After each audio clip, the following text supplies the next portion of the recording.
salaamaaleykum yéen mbokk yi xarit yi taamu di seetaan Seneweb TV di lire seneweb.com ak l'ensemble de ces plateformes digitales ñu ngi amaat mbégte tey di leen dalal fii ci Seneweb ak gan gu bees comme niñ koy tàmmoo di def rek chaque jour ñu indil leen invité boo xam ne dañuy ñëw waxtaan ci lu toll ci actualité culturelle ak li nga xam ne moo jëm ci festival yi ak yeneen yu ne mel tey nag sunu gan mu ngi tudd Roland Baraye moom mi nga xam ni moom moo créé festival boobu ñuy wax FICMA de Boula muy festival international de Mankagne bu ñuy defee fële ca Guinée Bissau Guinée Bissau nag ku ko dégg sa xel dina dem ci communauté Mankagne bi nga xam ne ñu ngi fii ci Sénégal nekk fële ca Guinée Bissau festival boobu nag loolu moom moo ko tax a jóg daal di def li nga xam ne moom mooy culture di aada ko cosaanu Mankagne yi wax li nga xam ni moom la Mankagne yi moom ci li nga xam ne moom moo bokk ci aada ak cosaan Roland Baraye moom na nga xam ne bokk na ci ñi nga xam ne ñoom ñoo jiite festival boobu tey mooy suñu gan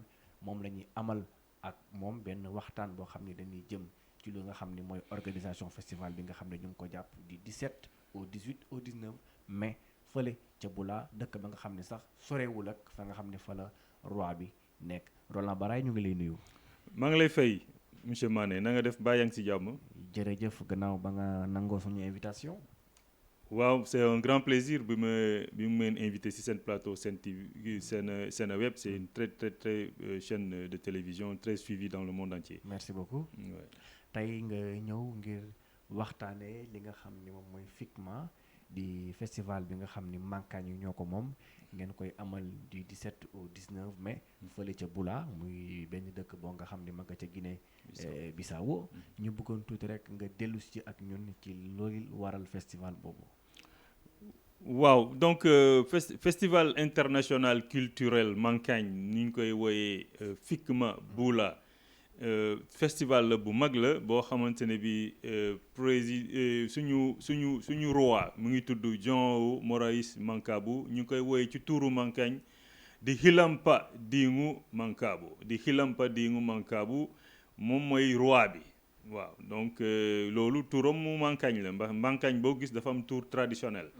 Voilà, mais turam en portugais c'est João Morais Mancabou mais moom moo am xalaat créer festival moo am xalaat bi c'est festival bi dafa am ñaari partie dafa am ku xalaat ak ñoo xam ne ñoom ñoo ñëw pour exécuter xalaat bi donc moom roi bi moom mébétam mooy di dafa nekk roi boo xamante ne bi dafa moderne dafa nekk roi bu moderne ndax moom dafa def Sénégal moom Sénégal gi dafa def armée sénégalaise waaw donc nit la boo xam ne il est en contact avec la modernité donc bokkul ak roi yu yàgg yi ils ont fait beaucoup de choses mais tombé wuñu ak jamono joo xamante ne évolution bi dafa doy waar. c'est pas un roi traditionnel quoi. voilà c'est un roi il est même traditionnel mais plutôt il est ouvert à la mondialisation. il est au diapason. merci il est au diapason par là donc c'est quelqu'un qui est moderne. Ouais. C'est un roi moderne.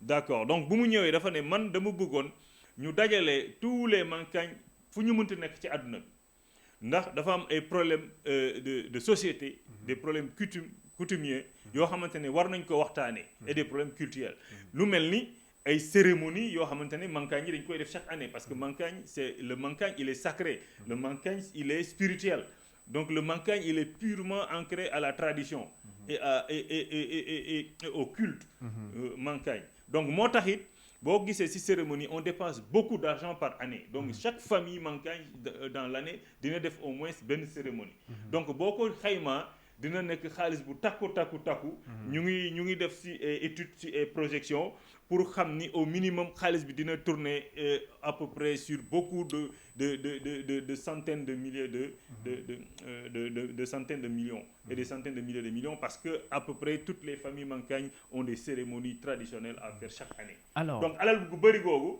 mais moom bu mu ñëwee dafa ne dama bëggoon ñu andi orthodoxie maanaam ñu jéem a xool nu ñu mën a wàññee yenn dépenses yi pour que communauté bi mu mun a def yeneen économie ñu mun ko investir dans les études parce que moom nit la boo xam ne dafa bëgg xale yi la communauté Mankagne dafa bëgg xale yi ñoom ñuy jàng waaw pour ñu nekk ëllëg ay cadre ay borom xam-xam donc nit la boo xam ne bëggul ñuy def ay dépenses yoo xamante ne bi c'est des dépenses inutiles qui permettent donc de faire donc du folklore autour des rituels des cérémonies Mankagne moo tax mu ne ni bu fekkee loolu la nañu organiser ndaje boo xamante ne bi non seulement dañuy waxtaan culture waxtaan culturel mais aussi dañuy waxtaan des problèmes qui sont des problèmes centraux et sensibles liés à la communauté mankagne loolu moo tax mu ne dafa bëgg ñu defal ko festival international culturel mankagne pour que parce que la communauté mankagne elle est présente au Sénégal en Gambie en Guinée-Bissau et partout dans la diaspora amul benn dëkk boo xam ne si àdduna bi amul un mankagne qui est dans ce pays-là. Donc la communauté mankagne est partout dans le monde. moo tax bu ñu xalaatee ni festival bi war nañ ko def man bi ma ñëwee en tant que ñu nommé ma comme directeur du festival international culturel mankagne j'ai demandé à ce que le festival soit un festival international. Parce que ça permet donc de faire une certaine corrélation entre donc ñi xamante ne bi ñoom ñoo nekk biir Sénégal ñu nekk biir Gambie ñu nekk Guinée-Bissau mais aussi international bi diaspora bi excusez-moi ñoo xamante ne bi ils sont mankagne mais ils ne connaissent pas la culture mankagne xamuñu aussi seen origine kon ñu mun a profiter ci occasion boobu pour ñu mun a ñëw Guinée-Bissau daje ak roi bi gis seeni roi xam seen identité ba pare xam seen authenticité culturelle parce que mankagne dafa am cosaan donc mankagne dafa sacré donc loolu moo tax le roi a demandé qu'on organise un festival pour que la communauté mankagne puisse se regrouper se réunir et discuter des questions les plus sensibles de la communauté. Donc on peut considérer que ce festival c'est un moyen, une vitrine d'échange et de rencontre pour la communauté mankagne. Absolument, c'est une grande vitrine de rencontre. Donc actuellement, il y a toute la diaspora qui est mobilisée. Communauté mankagne du Sénégal s'est mobilisée parce qu'au niveau du Sénégal, on supposerait que sur nos estimations, qu'à peu près il y aurait un mouvement de presque 1000 personnes parce que les régions sont concernées. La région de Dakar, la région de Thiès, la région de Saint-Louis, la région de Ziguinchor, la région de Tamba, la région de Kolda, la région de Sédhiou.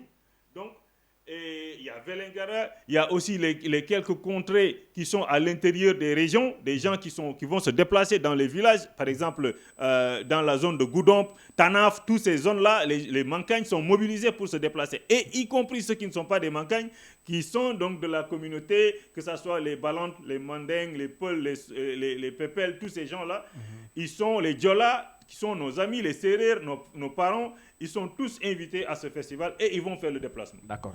Et tey jii lan lañ mën a xaarandi ci li nga xam ne moom mooy ay activités yi nga xam ni dinañ ko amal ci boobu le festival. waaw activités yi ñuy xaarandi dafa bëri ndax déjà festival bi dafa nekk festival boo xamante ne bi dafa am envergure, dafa am dimension. boo jëlee par exemple structure boo xamante ne tey ñun moom la ñu considérer comme une structure qui est la pièce maîtresse donc l'organisation du festival mu ngi tudd association bi ngi tudd Pukumel mooy association boo xamante ne bi c'est l'une des plus vieilles associations mankagnes donc les plus grandes personnalités mankagnes ont été membres de Pukumel donc yi nuyu le président de Pukumel qui est le doyen Dominique Kampal qui a fait un excellent travail. Il a été à la tête de Pukumel, il a travaillé sur beaucoup de projets, y compris la codification de la langue mankagne. C'est la 9e langue qui est codifiée au Sénégal. Donc, nous remercier aussi, en même temps, il y a beaucoup de gens, tels que le président du comité, le vice-président du comité de pilotage, parce que Dominique Kampal, c'est lui aussi en même temps le président du comité de pilotage. Il y a son vice-président qui s'appelle Edouard Montero, qui est aussi le président de l'association Bayiti Bindia ici à Dakar, une très forte association de la communauté mankagne, très puissante, avec aussi des membres qui sont de la diaspora. Donc, dans l'attente de cela, il faut savoir que l'Union Khartim Festival bi dafa reuy. La marraine, xam ngeen ko, c'est l'ancien ministre de la fonction publique Innocence Ntap Ndiaye. Ah, Innocence Menemi. Innocence Menemi mooy marraine bi. Ah, d'accord. Yaa ngi dégg wax ji. D'accord, parce que aussi il y a Innocence, il y a Victorine Dey. Voilà. Il y a beaucoup de personnalités mankagne. Il y a aussi Olivier Boukal. Il est très engagé dans la communauté mankagne. Ouais, qui est donc voilà, donc actuel ministre de la fonction publique sous l'actuel gouvernement de Sonko. Donc c'est quelqu'un qui est très engagé au niveau de la communauté mankagne. Donc Innocence mooy marraine bi mooy ba demee di nga gis le parrain. Le parrain c'est qui? C'est Omarou Sissoko Embalo de Guinée-Bissau. De la Guinée-Bissau. Voilà. Donc c'est lui le parrain du festival. Donc xam nga ni festival bi kon luñ fay xaar du loon lu yomb. Donc sur le plan culturel, il y a beaucoup de choses qui vont se passer. Donc pourquoi? Parce que déjà, nous, on a préparé, avec la commission culturelle qui est dirigée par Ernest Bampoki, on a préparé les dames, les femmes pour la culture mankagne, la danse mankagne. Très bien. Il y a aussi les artistes mankagne, l'association des artistes mankagne, qui sont la plupart implantés dans la diaspora. Et ils vont faire le déplacement. Et même ici au Sénégal, il y a une forte communauté d'artistes issus de la communauté mankagne. Voilà. Sénégal, artistes, c'est des mankagnes. Merci. Merci. Donc, ils sont dans la plus grande association. Voilà. D'accord. Les termes programmation, quelles sont les têtes d'affiche qui ay artistes yo xamni mën nañ leen fekk fofu ci festival bi? Bon, les têtes d'affiche, c'est par exemple Nestor Lengi. Je ne sais pas, xam ngeen Nestor Lengi.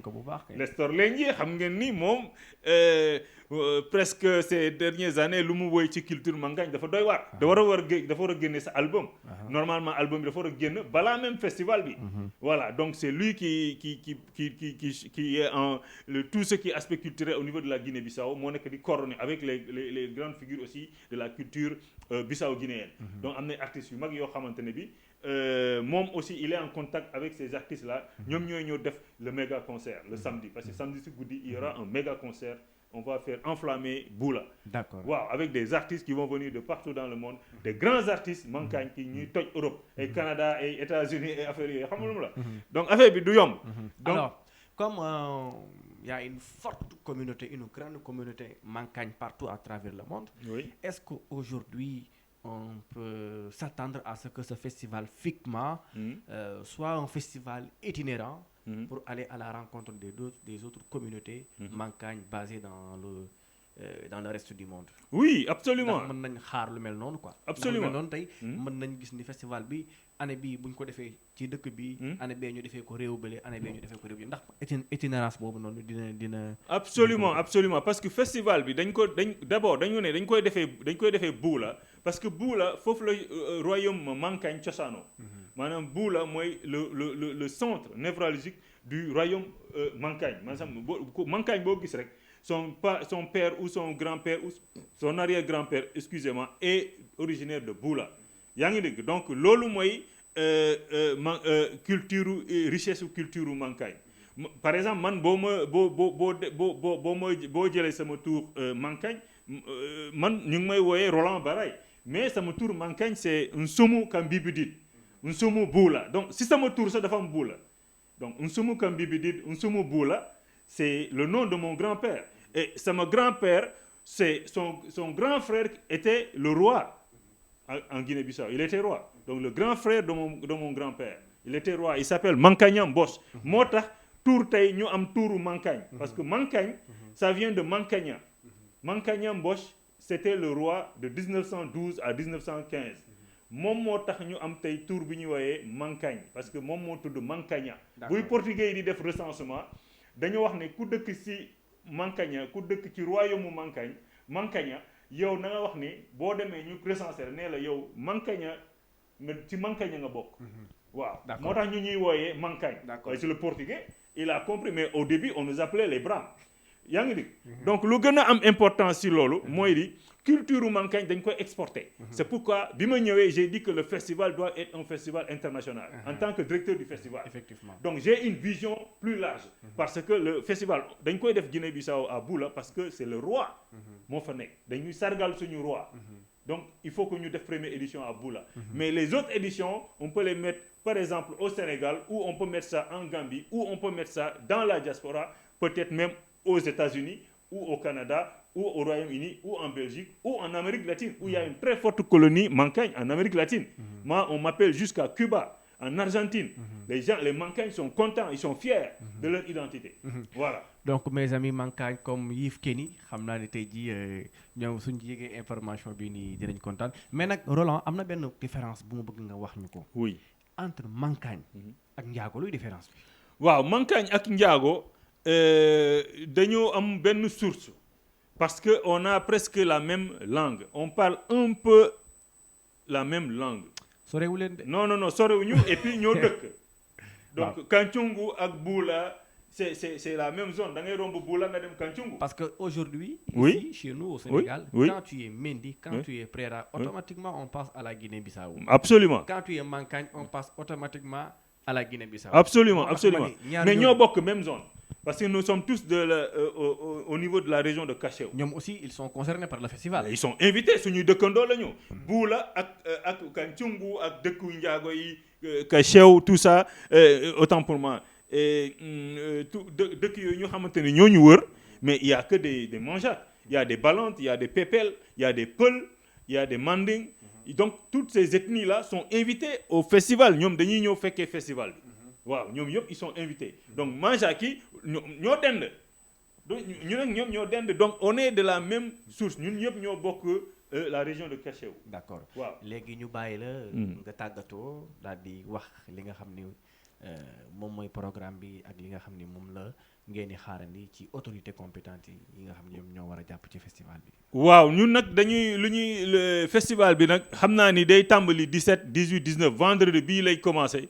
ca Boula au niveau de la cité royale donc lu ñuy invité surtout les autorités du Sénégal donc et aussi de la Guinée-Bissau de la Gambie ñu faciliter transport u festivalier yi voilà donc ñu faciliter transport u festivalier yi yoon bi mu yomb parce que yoon bi dafa xaw a difficile waaw ñu faciliter yoon bi. la voie routière. Voilà la voie routière ñu faciliter ko pour gars yi ñu mun a dem ci jàmm ñibbisi ci jàmm donc et aussi. ñoo xamante ne bii on les interpelle mooy les autorités de ce pays ñoo xamante ni jot nañu suñuy courrier waaw ba pare ils n'ont pas encore réagi waaw donc ñu ngi leen di ñaan koo xamante ni jot nga courrier wu festival international culturel Mankagne te yaa ngi may seetaan en tant que directeur du festival maa ngi lay interpeller pour nga réagir parce que on aura beaucoup de monde et aussi on a besoin de beaucoup de soutien pour gérer tout ce monde qui sera en Guinée-Bissau. Mais aussi ñu ngi féliciter aussi des personnalités Mankagne yoo xamante ne ñu ngi def action ñu ngi liggéey. ñu ngi jàppale ñoo xamante ne bi aussi dañu taxaw ci culture Mankagne. ñoom ils sont fiers d'être Mankagne. yaa ngi dégg donc ils sont nombreux on dinañu mën a citer ku mel ni Émilie Nzale donc nga xamante ne bi elle est très très très passionnée et très ancrée dans la culture Mankagne ku bëgg communauté Mankagne la ku mel ni Léon Mouta donc nga xamante ne bi aussi moom dafa bëgg culture Mankagne ku bëgg Mankagne la donc ak ñeneen nga xamante ne bi Papis Boukal nga xamante ni ñoom tamit ay nit yoo xam ne ay kilifa Mankagne lañu mais dañu bëgg communauté Mankagne maanaam dañuy réagir voilà donc ñooñu aussi c'est des gens yoo xamante ne il faut ñu féliciter ak ñeneen la liste elle est très longue boo limee da ngay juum donc ñu ngi féliciter communauté Mankagne bi ak ñoo xamante ne ils sont engagés ak ñoom ne ni bu yàgg d'ici demain peut-être ils vont remettre leur soutien pour que ñu mun a avancer voilà ñu jëm ci quelques mots en Mankagne. Bon di wul man teña communauté de bahula bu si ci Sénégal ci Gambie ci Guinée-Bissau de wul mbosh na sina jenkal mbula di ji mbula njiri bi nga bi ci Seneweb ti abi toti télé du wekdi na mane i o journaliste na weki culture di Sénégal culture di Afrique ki abi invitiran bi ci nchini ukoy festival international culturel Mankagne di mbula a jakun ulangal banyamba dollar di Guinée-Bissau di bula ki njimbi abi a sem mane a journaliste na weki ci Seneweb ti donc kinka ji mbula de wulu mbort na ba weki bu si bon bi Sylvain Zale di Guinée-Bissau di bula a wulba nyambu si mantenya asiji festival di dalunka che bunura walulil na shibati ngal ka bi na shikanya na shibati adoba hula bu si ba ban bunura ba mar festival ba lungba kak du ko di ba won ci bunura a wul mantenya ba nyambu si tewu nuri vendredi samedi na dimanche na shibati demi.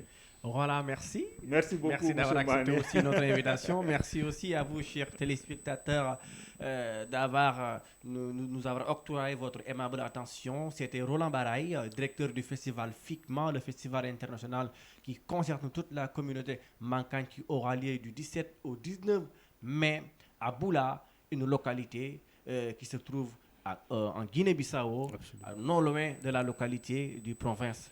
Où se trouve le roi des Mankagne.